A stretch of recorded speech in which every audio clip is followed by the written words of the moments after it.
The chaos in Lebanon continues. Anything electronic seems unsafe there at the moment. After the pager bombings on Tuesday, we saw a second round of explosions on Wednesday. More devices blew up. After pagers, Israel detonated walkie-talkies, solar energy equipment, and even fingerprint scanners. These are the devices that exploded in Lebanon. Israel says a new phase of the war is underway. I believe that we are at the start of a new phase in the war, and we must adapt. The casualty count is mounting in the meantime. More than 30 people have died in the past 2 days in Lebanon, and over 3,000 have been injured. More importantly, it is not clear if Israel's operation is over. Do they have more traps left? Will there be more explosions in the days ahead? People in Lebanon are living in fear. They do not trust anything with a battery. I didn't expect what happened today. Things are repeating all over again. We had some devices here that we believed were 100% safe, but out of caution, we removed them from the store because we got worried. Our enemy is a traitor. May God give us peace, that's all we can say. The enemy they're referring to is Israel, which of course is not taking responsibility for the attacks, but it is obvious now. Israel has infiltrated the Hezbollah setup. Its entire communication network has been compromised. The question is, why did Israel launch this attack now? Why now? Some reports say that the Hezbollah had become suspicious. 2 of their operatives had some issues with their pagers. They weren't exactly sure what it was, but they felt that something was wrong, and Israel got a whiff of this. They had planted the explosives for a surprise attack. They were supposed to be used in case of a full-blown war between Israel and Hezbollah, but in recent days, the Israeli leadership was concerned about their bomb devices being discovered. So they basically had a choice: detonate the bombs now or wait and see if they're exposed.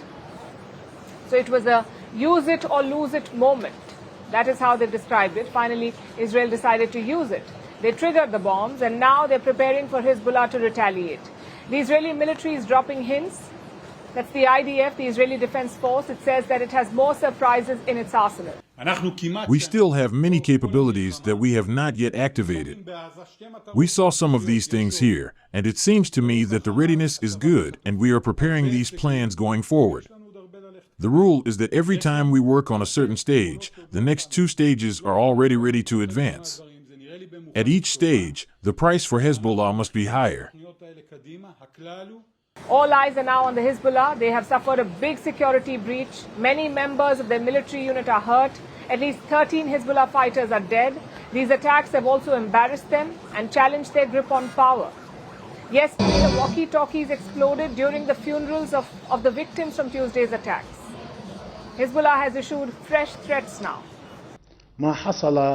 What happened on Tuesday and Wednesday? On Tuesday, I only want to give a summary as you all know what happened. Thousands of pagers were targeted by the Israeli enemy, and they were all detonated at the same time.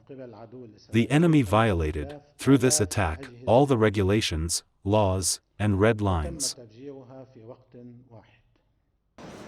So how would they retaliate? What military options do they have? The fact is, their choices and options are limited. They could launch more rockets towards Israel. That's the easy option. Hezbollah has an arsenal of 150,000 rockets. Yesterday, it did launch some of them, targeting Israel's military positions at the northern border. But they couldn't inflict any damage. Israel has bolstered its defenses in the north. It is deploying more soldiers and more military resources. So more rocket attacks may not be as effective as the Hezbollah would like them to be. The next best option would involve roping in Iran. You see, Hezbollah is an Iranian proxy group. It gets funding and military support from Tehran. So the Hezbollah leadership could ask Iran to mobilize other proxy groups in the region to help them. Together, they could launch a wider assault on Israel. And Iran has good reasons to facilitate such an operation. Its envoy to Lebanon was targeted too in the recent attacks. The Iranian envoy to Lebanon was targeted. He was hurt by one of the compromised pagers. Now, Tehran has issued a statement accusing Israel of committing what they call mass murder. Hezbollah has set no deadline for a response, but cross-border tensions remain high. Both Israel and Hezbollah are exchanging fire. We just told you about the rocket attacks from Hezbollah's side. In response, Israel is pounding southern Lebanon with aerial and artillery strikes. So the situation remains quite tense. From the west to regional powers like Jordan and Egypt and even the United Nations, they're all urging restraint. The UN believes that these attacks are a preemptive strike This event confirms that there is a serious risk of a dramatic escalation in Lebanon, and everything must be done to avoid that escalation. These warnings are all falling on deaf ears. As things stand, neither Israel nor Hezbollah appear ready to de-escalate.